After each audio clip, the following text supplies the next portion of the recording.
Só lembrando que o livro do Apocalipse é uma revelação de Jesus Cristo a um homem que estava na ilha de Patmos. Vocês sabem muito bem de quem que eu estou me referindo, que é o apóstolo João. E esse homem viu os momentos mais terríveis que o povo de Deus e a humanidade ia passar antes da volta de Jesus. Essa é a grande verdade, essa é a grande verdade. Ele viu, ele pôde acompanhar e com certeza deve ter derramado algumas lágrimas. Em outras palavras, queridos amigos, queridos irmãos, convidados, pessoal da internet, nós estamos com a crise na nossa frente. Essa é a grande realidade dos fatos. O ceticismo, a incredulidade impera em toda parte. E algo que me chamou a atenção, e eu quero compartilhar para os meus amigos, porque isso é inspirado por Deus, a fé dos membros da igreja será testada individualmente, não é por arrastão. Então não fica olhando para o exemplo do outro. Agora chegou o momento de você assumir, mais do que todas as épocas, um compromisso de fé com Cristo. Vou repetir, a fé dos membros da igreja será testada individualmente, como se não houvesse nenhuma outra pessoa no mundo. Aqui vem uma dica. E aí eu não estou me referindo apenas a um projeto, a um plano de oração, a um plano de relacionamento com Deus, mas o plano de comunhão com Deus, que você precisa desenvolver. E eu tenho certeza que se Jesus estivesse aqui hoje, em pé, face a face, falando e olhando para os olhos de vocês, eu não acredito que ele estaria falando, quem sabe com tanta veemência. Eu acho que ele estaria falando com lágrimas nos olhos, olhando com o olhar de ternura, de amor, dizendo assim: eu amo você, estou fazendo tudo o que eu posso por você, e está na hora de você se render, porque vale a pena servir a Cristo. Mas alguns resistem. Mas a igreja continua até o fim. Porque a igreja foi escolhida para viver estes momentos que antecedem a volta de Jesus. Vamos ler a Bíblia. E aí nós vamos encontrar Apocalipse capítulo 16, no verso 1, que diz assim: e eu vi, vindo do templo ou do santuário, conforme algumas versões, uma grande voz que dizia aos 7 anjos: ide, e derramai sobre a terra as 7 taças da ira de Deus. Em outras palavras, muitas vezes, eu creio que a maioria de vocês e eu temos essa situação, ou essa dificuldade, a gente gosta muito de ter segurança. Segurança na saúde, segurança financeira, segurança para que a gente possa dar os próximos passos. E você vai observar na explanação da palavra nesta noite, que a única segurança que nós temos é em Jesus Cristo. Primeiro, derramamento, que foi no verso 2, diz assim: e foi o primeiro, e derramou a sua taça sobre a terra, e fez uma úlcera terrível e maligna nos homens, que tinham o sinal da besta e que adoravam a sua imagem. Aqui nós podemos extrair algumas conclusões. A mais importante conclusão é a seguinte: as pragas caem sobre os ímpios e não sobre os justos. As pragas caem sobre os ímpios e não sobre os justos. Podemos concluir, e isso é uma pergunta, que o mesmo é certo para todas as pragas ou só para a primeira? No decorrer da apresentação das pragas, os que recebem as pragas blasfemam contra Deus e não se arrependem de seus pecados. Em outras palavras, enganados pelo inimigo, por meio de um poder religioso e político, e você sabe do que eu estou me referindo. No tempo do fim, os seres humanos que não se entregaram a Jesus, continuarão desafiando e blasfemando contra Deus. Aqui não se menciona que os justos sofram as pragas. E se isto é assim, então fica claro que cada pessoa na terra já tomou a sua decisão em que grupo vai estar. O tempo da graça está concluído. Nesse momento de Apocalipse, capítulo 16. João viu os momentos mais terríveis dos últimos dias. E você? Qual é a decisão que você vai tomar? Alguém pode perguntar assim, pastor, mas essas calamidades são literais ou são simbólicas? Você já viu isso? Que no decorrer de todo o livro, a maioria das mensagens são simbólicas, mas em Apocalipse 16 não existe nenhuma indicação para isso. A evidência indica que, ainda que possa existir algum significado simbólico, também são eventos reais que sucedem aos que rejeitam a Deus. É o juízo de Deus. A taça da ira de Deus representa o juízo de Deus.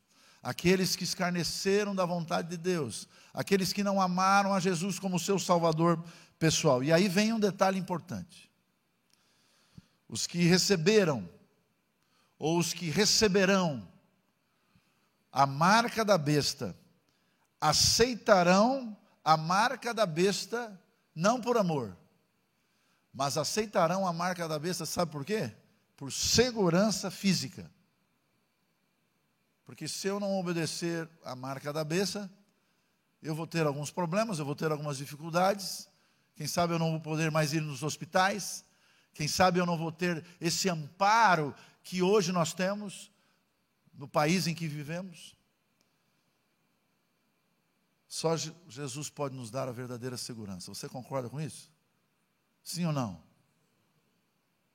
Salmos 46, 1, você conhece bem esse texto, diz assim: Deus é o nosso refúgio e fortaleza, socorro, bem presente na angústia. Em outras palavras, o Senhor está dando uma mensagem dizendo assim: eu vou mostrar ao mundo, no momento certo, e principalmente para todos aqueles que querem justiça, que a verdadeira segurança em todos os aspectos da sua vida, você só vai ter no sangue de Cristo. E o primeiro deles se encontra aqui, na primeira praga, que tem a ver com a segurança física. Eu vou ser extremamente objetivo, e aí nós vamos para a segunda praga. Vamos à segunda praga. O que nós vamos encontrar lá? Nós vamos encontrar o mar se transformando em quê? Em sangue. Mas o que tem a ver isso com segurança? Tem tudo a ver com segurança, porque o que aconteceria se nesta semana, nos próximos dias, o que aconteceria com o comércio internacional? O comércio mundial e a economia global, devido à contaminação excessiva dos nossos oceanos, porque diz a Bíblia que todos os animais vão morrer. O mar, e você sabe muito bem, é a principal via para o transporte de mercadorias no mundo. E com certeza teríamos o quê? Um colapso econômico imediatamente. Imediatamente. Então a segurança financeira, a segurança econômica, que tantas pessoas pregam, Deus deixa claro, em Apocalipse capítulo 16, que você não vai conseguir. Os que receberem a marca da besta, desse poder político religioso, desse ensinamento, desta filosofia que vai contra a lei de Deus, contra a fé em Jesus Cristo, buscam a segurança econômica para comprar e vender, mas não vão ter. Mas o povo de Deus, escolhido, que tomou a decisão ao lado de Jesus, Isaías capítulo 33, verso 16, diz assim: este povo habitará nas alturas, as fortalezas das rochas serão o seu alto refúgio, e o seu pão, olha que interessante, e o seu pão lhe será dado, as suas águas serão certas. Não há o que temer. Não precisa ter insegurança.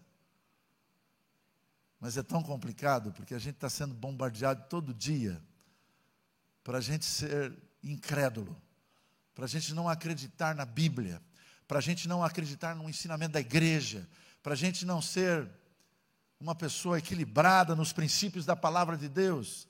Porque é muito mais gostoso, muito mais confortável, entre aspas, muito mais prazeroso, não é verdade? Viver um outro tipo de vida. A segurança econômica está em Jesus, que provê todas as nossas necessidades, tanto hoje como sempre. Terceira praga. Os rios se transformam em quê? O que quer dizer isso? O que quer dizer isso? Deus não se deixa escarnecer. E os próximos versículos nesse bloco da terceira praga deixa claro que aqueles pioneiros, aqueles mártires, aqueles homens que sofreram escárnio e rejeição, vão ser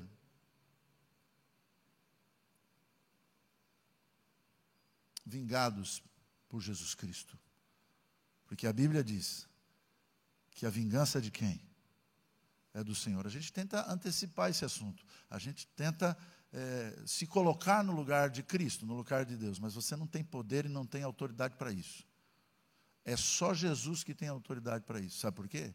Porque quando ele foi para o céu, quando ele morreu na cruz do Calvário e ressuscitou entre os mortos, você sabe a história, ele chegou para o Pai, eu já repeti isso pelo menos umas 2, 3 vezes aqui, vou repetir de novo. Ele disse assim: eu não quero estar no céu se os meus amigos lá na terra não estiverem comigo. E Pai, o papai do céu disse assim: então você é o único que tem autoridade, porque você morreu na cruz do Calvário por eles. Você ressuscitou entre os mortos e você vai interceder por eles. E vai ajudá-los a voltar para o reino eterno. Para o reino eterno. Então, com Deus não se brinca. Essas palavras a gente não gosta de falar, mas a gente tem que falar no Apocalipse. Não para ferir você, não para humilhar você, mas para alertar você. Para dizer assim: acorda, você que está morto espiritualmente falando. Como aquela família que foi num acampamento de jovens, e eu estava falando para mais de 600 adolescentes, quando um certo momento uma senhora se ajoelha, se deita, e aí a gente ficou preocupado, porque algumas pessoas que têm essa reação, a gente tem até receio de que possam criar um problema no culto.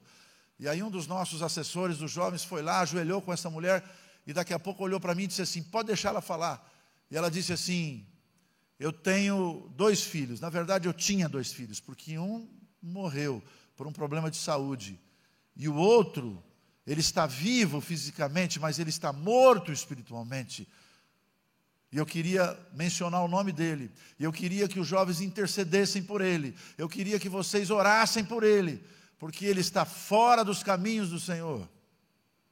Fora, completamente fora dos caminhos do Senhor.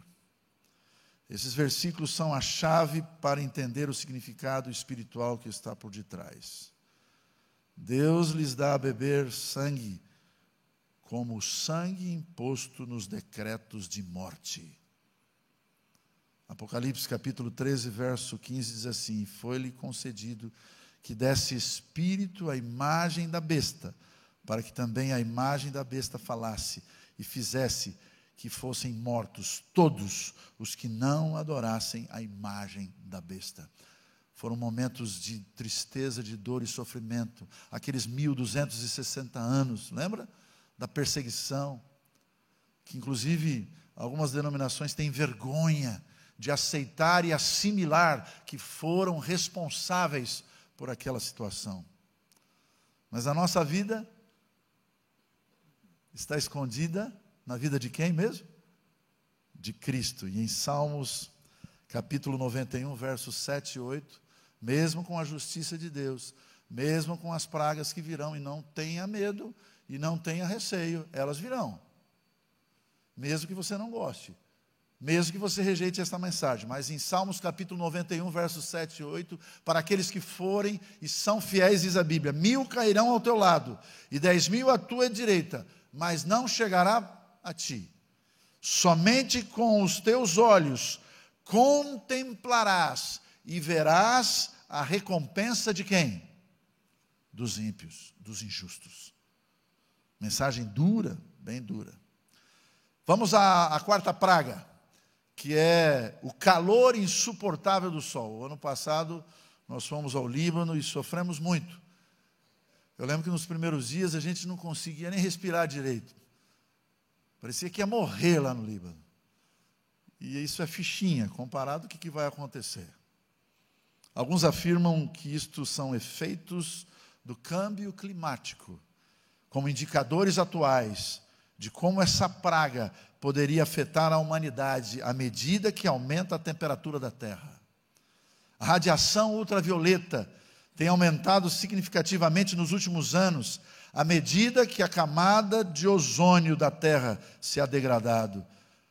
E alguns dizem assim, são fenômenos que são graduais, mas não é isso que está escrito.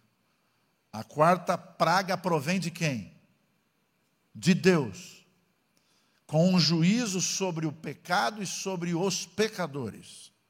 Sobre o pecado e sobre os pecadores. Lembre-se de Salmos capítulo 91, verso 1 e 4. Você vê como esse equilíbrio é importante. O conflito final, aquele que habita no esconderijo do Altíssimo, a sombra do Onipotente descansará. Não há o que temer. Essa é a verdadeira segurança. Direi do Senhor, Ele é o meu Deus, o meu refúgio, a minha fortaleza, e nele eu vou confiar. Porque Ele te livrará do laço do passarinheiro e da peste perniciosa. Ele te cobrirá com as suas penas, e debaixo das suas asas te confiarás. A sua verdade será o teu escudo. Não terás medo do terror de noite, nem da seta que voa de dia, nem da peste que anda na escuridão, e nem da mortandade que assola ao meio-dia. Mas para que isso aconteça, em primeiro lugar, essa mensagem é para a minha vida, para o meu coração. Eu preciso de mudança, de transformação e de purificação. Quanto mais você conhece a Deus, quanto mais você tem um relacionamento com a sua palavra, mais miserável você se considera. Mais pecador você se considera. E o Senhor nesta noite está dizendo com muito amor e carinho a você, do fundo do seu coração, do fundo da sua alma, que é cheia de amor, que Ele vai te proteger. Não há o que temer. O conflito final de Cristo e Satanás gira ao redor de uma palavra que tem incomodado algumas pessoas de mais idade ou de jovens. O conflito final de Cristo e Satanás gira ao redor de uma palavra chamada adoração. Quem que você está adorando de verdade? Quem que você está colocando em primeiro lugar de verdade? O povo de Deus adora o Criador. As culturas, durante séculos, adoraram o Deus do Sol, representando um outro dia de adoração. E quando a palavra de Deus diz, buscai primeiro a Deus, o seu reino e a sua justiça, e as demais coisas serão acrescentadas. Um dos pontos desta palavra e desta mensagem tem a ver com a adoração do dia do Senhor, o Santo Sábado. E isso incomoda. Isso não é fácil para assimilar em algumas famílias e em alguns lugares. Só para vocês terem uma ideia, lá no Egito o Deus principal tinha um nome. O nome desse Deus lá no Egito era Ra, que era o Deus do Sol. Lá na Babilônia tinha um outro grande Deus chamado Shamar, que também era o Deus do Sol. Os persas e os romanos tinham o mesmo Deus, chamado Deus Mitra, que também era o Deus do Sol. Nos últimos dias da história que nós já estamos vivendo, se aprovarão leis que farão cumprir a adoração ao dia do sol, que é um outro dia, que não está dentro da palavra de Deus, em Êxodo capítulo 20, desde o Gênesis ao Apocalipse. Vocês observam como o tempo vai passando e a gente vai descobrindo ao frequentar a igreja, ao acompanhar esse seriado ou essa temporada, de que não dá para ficar em cima do muro. Tem que tomar uma decisão, mesmo que seja duro. Para facilitar a sua vida, eu vou te dar um conselho. Busca a Deus enquanto se pode achar. Mas busca com fervor. Busca com humildade. Busca confessando os seus pecados.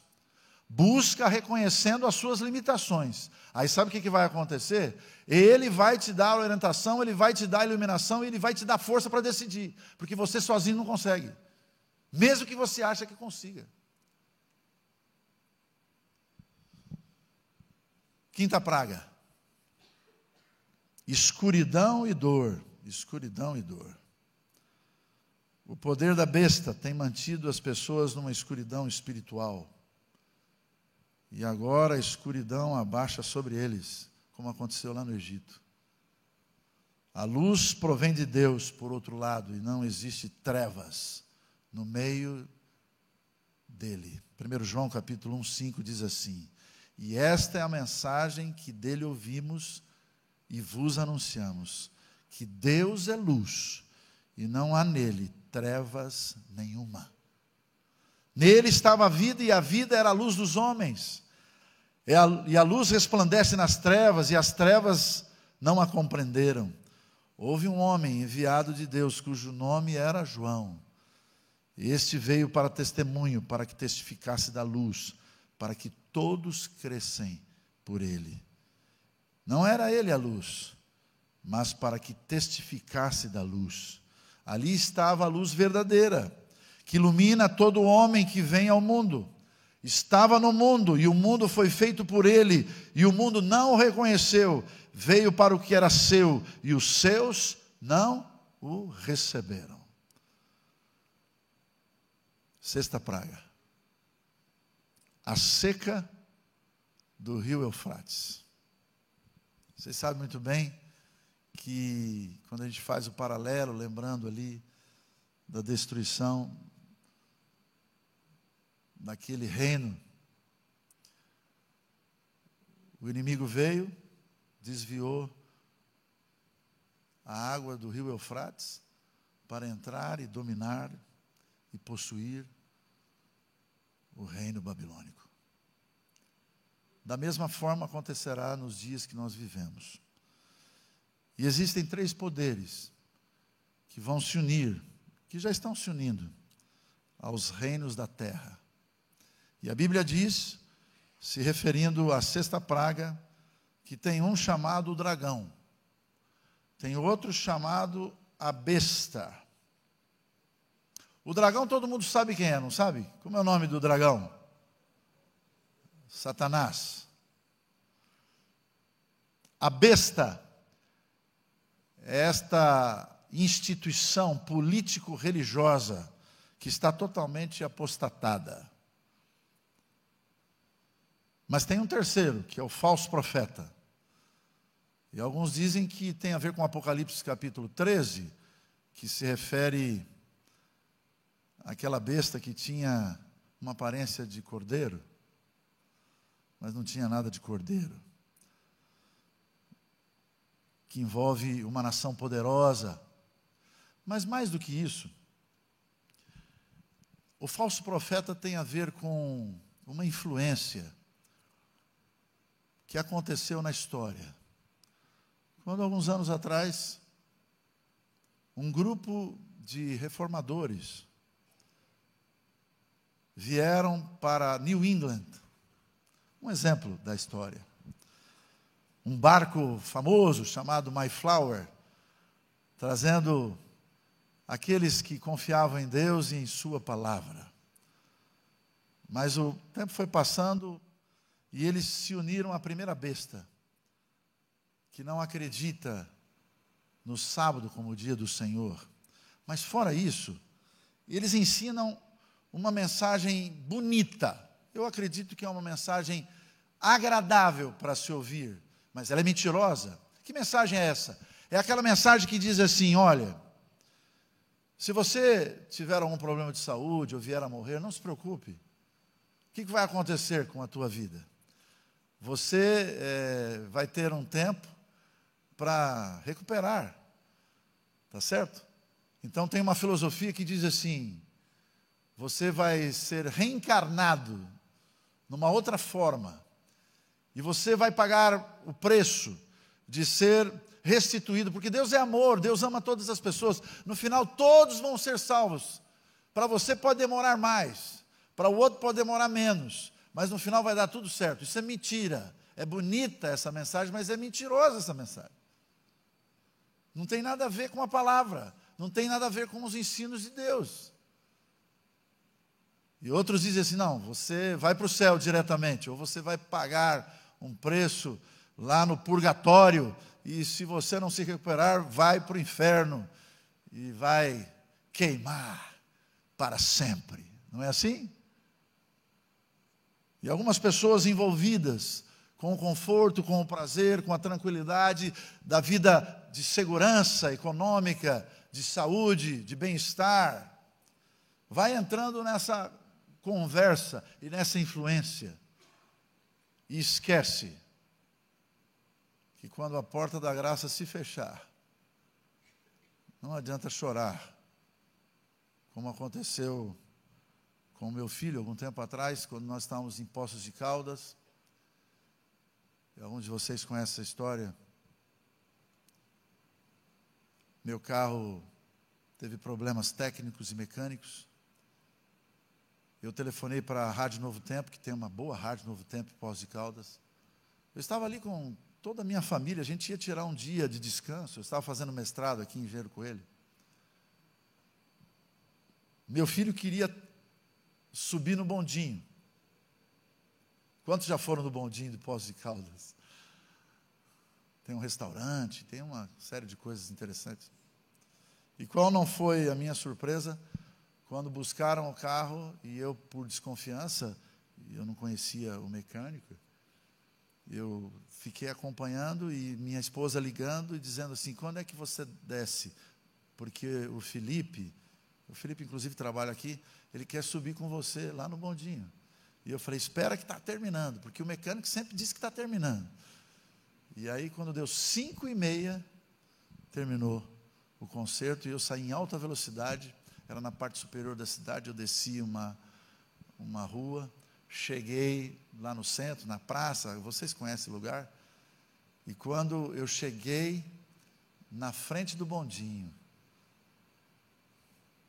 meu filho olhou para o bondinho e disse assim: eu não vou entrar. Aí eu cheguei para ele e disse assim: filho, você está sonhando em subir nesse bondinho o dia inteiro. E eu queria subir com você antes, mas não deu. Então eu quero te avisar que esse é o último bondinho do dia. Ou a gente sobe, ou a gente vai perder o bondinho. Aí ele fez como investigador, assim. Ele chegou, aquele baixote, assim, chegou e disse assim: não vou não. Esse eu não vou não.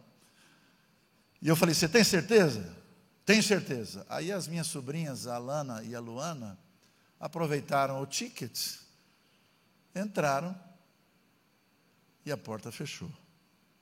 E o bondinho começou a subir. Eu peguei meu filho no colo, fui e desci umas escadas assim, e o bondinho começou a subir nessa direção, e eu sentei com ele numa parte ali onde já tinha um cimento, e ele olhava para o bondinho e chorava desesperadamente. Pior do que dor de dente. E na hora eu tinha vontade de fazer um sermão, né? Mas eu não falei para você que era a última oportunidade, que era o último bondinho? Mas eu fiquei com pena dele, eu comecei a chorar com ele. Mas não adiantava eu chorar com ele. O bondinho começou a subir. E daqui a pouco ele olhou atentamente, parou um pouquinho de chorar, deu uma respirada mais forte. As crianças são tão sinceras, né? E disse assim: eu perdi. Meu amigo, quando ele disse que eu perdi, me deu uma tristeza tão grande. E nesse momento eu estou contando isso para vocês mais uma vez, porque eu lembrei desse negócio do fechamento da porta da graça. A porta está aberta para você subir, e você está deixando para depois. Quem sabe você está pensando assim: deixa para o próximo estudo, deixa para a próxima temporada, deixa para o próximo programa. Meu amigo, você não precisa chorar como meu filho chorou. Você pode não sentir nada, mas se a Bíblia diz que esse é o caminho, andai por ele. Se a Bíblia diz que você deve confiar no Senhor e que Ele é o teu Criador, você tem que confiar nele. Até por uma questão de lógica. Porque se você não confiar em Cristo, você vai confiar em quem? Quem vai te dar poder para ir no céu? Quem vai te dar poder para você ter vida eterna? Não tem ninguém que tem esse poder. Agora, a segurança financeira é por pouco tempo. Uma saúde razoável também é por pouco tempo. Agora, salvação eterna é inquestionável.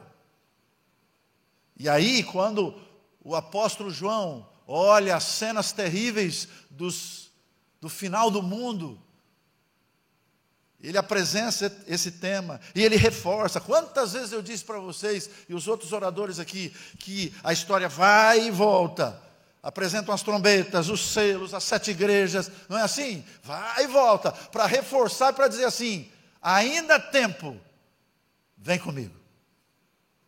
Quem está falando vem comigo não sou eu, é Jesus Cristo, o teu Salvador. Diz a palavra que a besta foi presa,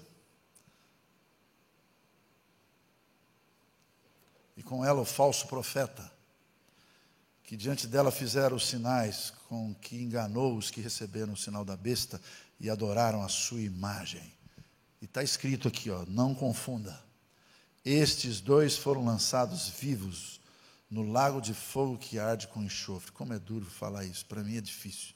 É muito melhor falar de outro assunto. Alguns ficam preocupados com esse negócio de Armagedon.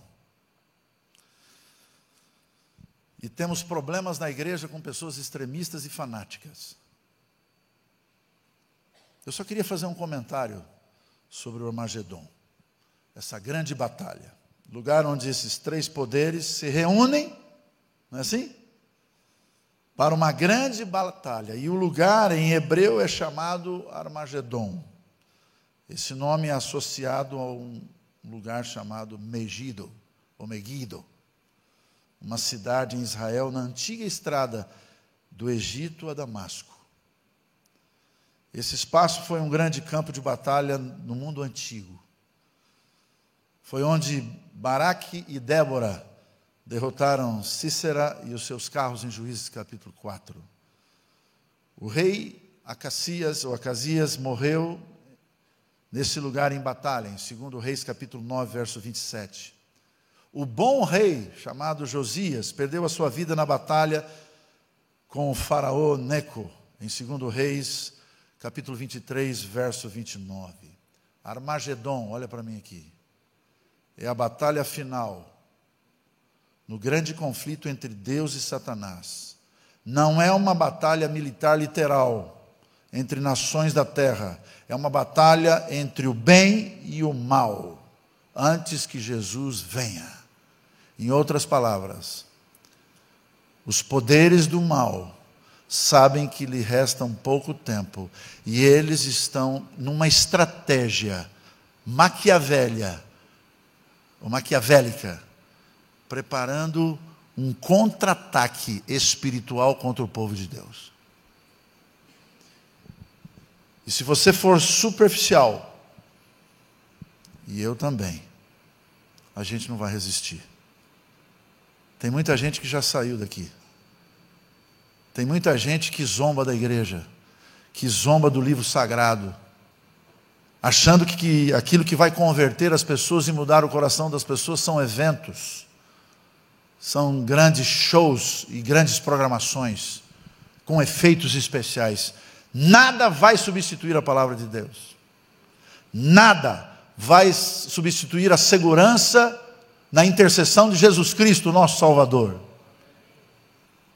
Sétima praga: trovões, relâmpagos, terremotos. Mas a palavra que mais me chama a atenção nesse capítulo e nesta praga é que logo de cara, no verso 17 está escrito assim: então derramou o sétimo anjo a sua taça pelo ar, e saiu grande voz do santuário, do lado do trono, dizendo: feito está. O que lembra você dessa frase aqui? Jesus na cruz, quando ele disse: consumado está. Quando Jesus disse: consumado está, ele estava dizendo assim: não há o que temer, eu estou do teu lado, e eu vou te dar toda a força que você puder, para você resistir o mal. Mas nesse dia aqui, quando ele disser: feito está, não há mais esperança, não há nova chance, não há uma nova oportunidade. Inclusive, é mencionado com detalhes o tamanho da pedra, ou das pedras, que vão cair, que se for exatamente o tamanho de um talento, é cada pedra com 34 quilos. Então Deus é misericordioso? Sim. Ele é bondoso? Sim. Ele é até tolerante. Na história da humanidade a gente vê isso. Mas Deus, ele vai fazer aquilo que você mais espera. O que você mais espera mesmo? A justiça. A justiça de Cristo, a justiça de Deus. E sabe o que vai acontecer? Os reis, os grandes líderes do mundo, aqueles que se afastaram do plano divino e se envolveram com o falso profeta, com a besta e com o dragão, vai chegar um momento que eles vão reconhecer que o único que tem justiça nessa história é Jesus Cristo. Portanto, o estudo da palavra de Deus dá segurança. O fato do mar estar revolto não significa que Jesus não esteja no barco. Lá em Nova York, 2 jovens tinham o costume de assaltar alguns clientes do metrô. E eles um dia estavam preparados para mais um ataque. E eles viram um senhor vestido com o seu terno, a sua gravata, muito bem vestido, sentado num canto ali, parecendo que estava dormindo. Mas aquela vítima aparente era uma isca, porque todos os outros que estavam naquele vagão eram policiais. E quando esses assaltantes chegaram perto daquele homem, que também era um policial, imediatamente se levantaram os demais e prenderam aqueles assaltantes que estavam trazendo muito temor para o metrô de Nova York. Nós temos uma imagem semelhante de proteção em 2 Reis capítulo 6. De uma forma um pouquinho mais dramática do que aquela que aconteceu no metrô lá nos Estados Unidos. Eu estou me referindo ao servo de Eliseu. Porque ele viu o seu mestre tranquilo. E você lê no verso 17 de 2 Reis capítulo 6, o Senhor abrindo os olhos daquele jovem, e ele ficou espantado. Por que ele ficou espantado? Porque Deus tinha juntado um exército de cavalos e carros de fogo em volta de Eliseu, prontos a proteger os israelitas do exército sírio. É assim que funciona. O inimigo parece que tem mais poder do que o poder de Deus. Mas você pode ter certeza que o milagre está à sua disposição. É só confiar. Não encontramos a segurança na ausência de perigos, mas encontramos segurança na presença de Cristo. Grande orador, Spurgeon já dizia: para ficarmos em pé diante dos homens, precisamos viver ajoelhados diante de Deus, quietos, para ouvir a sua voz. Eu poderia contar aqui várias histórias, mas tem uma que é bem chocante, que se refere a um jovem de 15 anos, que, motivado pela mensagem, começou a espalhar e a anunciar e a testemunhar de que Jesus em breve iria voltar. E aí ele entrou num determinado ônibus. Eu não sei se eu iria fazer, eu não sei se eu ia ter essa coragem, irmão, eu não sei. Mas ele teve coragem, um jovem de 15 anos. Ele se levantou e disse assim: queridos amigos, Jesus em breve vai voltar. E aí um homem que estava sentado disse assim: cale a boca e senta. E ele se assentou, mas daqui a pouco foi tocado de novo. E ele se levantou dizendo as mesmas palavras, e o homem o ameaçou para dar alguns tapas, né?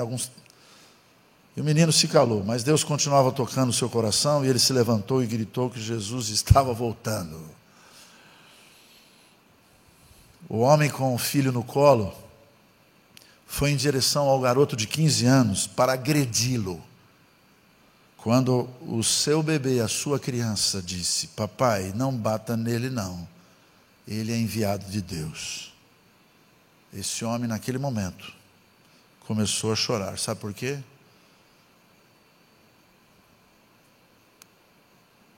Porque Deus tinha feito um milagre naquele menino, naquele bebê, que era mudo e não podia falar. É difícil, né? Vocês lembram de Balaão? O que aconteceu com Balaão? Não precisa nem comentar. Uma mula precisou falar para alertar aquele homem que achava que tinha segurança nas suas ideias materialistas. Os anjos maus unem seus poderes a homens maus. Essa é a crise. Com eles obtido experiência nos melhores métodos de engano. O tempo atual é solene e terrível para a igreja. Satanás deve fazer poderosos esforços para obter a supremacia no último grande conflito. A impiedade cresce livremente. A fé dos membros da igreja, eu falei no começo, será testada individualmente, como se não houvesse nenhuma outra pessoa no mundo. Eu quero fazer um apelo a você. Eu quero fazer um convite em nome do Senhor. Não há mais o que temer, mas também não há mais tempo para a gente titubear. Quem sabe eu esteja falando para um senhor que ainda não tomou a sua decisão ao batismo. Quem sabe eu esteja falando para uma garota que está se desviando do mal, ou se desviando do bem através da imoralidade e através de influências pagãs. Quem sabe eu esteja falando para uma pessoa de mais experiência, que está enjoado destas mensagens e acha que esse livro não tem mais poder. Você pode fazer o que você quiser, porque eu já falei outro dia que Deus respeita a tua decisão, a tua individualidade. E Ele não vai passar dos limites que Ele mesmo criou. Ele não vai fazer isso. Ele não vai fazer uma lavagem cerebral. Ele só vai apresentar a verdade. Hoje nós estamos apresentando o Apocalipse capítulo 16. Na outra semana nós vamos para o 17. E você vai esperar quanto tempo para você tomar a sua decisão? Eu quero fazer um convite em nome do Senhor para que você se coloque em pé aqui. E nós vamos cantar uma melodia, o grupo já está aqui ao lado. Uma melodia que fala do poder de Deus, da proteção de Deus, da segurança de Deus, do amor de Deus. Mas se você deixa para depois, não vale para nada. Eu quero tomar uma decisão. Nesse final de semana eu decidi participar desse projeto, porque eu quero ser salvo. Nós tínhamos ali, às 2:30 da manhã, umas 100 pessoas, ou mais de 100 pessoas. E eu dei o meu testemunho, eu quero ser salvo.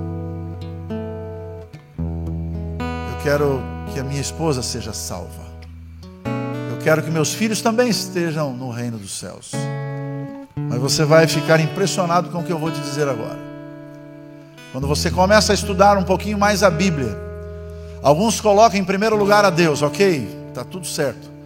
E em segundo lugar coloca o núcleo familiar, que é o pai, a mãe e os seus filhos, em segundo lugar. E aí está o erro. Mas pastor, você vai fazer uma heresia. Calma, não se precipite. E colocam a igreja em terceiro lugar. Mas quando você começa a estudar a Bíblia e começa a ver as palavras da Bíblia, desde o Gênesis ao Apocalipse, que fala do amor que Cristo tem pela família da igreja, a nossa atitude muda, o nosso amor muda, a nossa consideração e nosso respeito pelas pessoas mudam. Em outras palavras, em primeiro lugar a Deus acima de todas as coisas, porque Ele é o nosso Criador e Ele deve ser adorado. Mas em segundo lugar é a família, sim, mas a família de Deus. Ele é o noivo, não é? E quem é a noiva? É a igreja, que tem a ver com o primeiro núcleo desta família. E quando você entende isso, as coisas mudam, tanto no núcleo menor como no núcleo maior. E as pessoas que vão estar ao lado vão ver você e a sua atitude, o seu exemplo, e o meu exemplo e a minha atitude, e vão dizer assim: eu quero conhecer esse povo, eu quero conhecer essa Bíblia, eu quero conhecer esse ensinamento, eu quero conhecer esta mensagem. Em nome do Senhor eu quero fazer um convite. Não deixe, por favor, a porta do bondinho fechar. Não se retire da presença de Deus, custe o que custar. Você tem erros, eu também tenho. Se levante e cante comigo essa melodia. Depois nós vamos orar.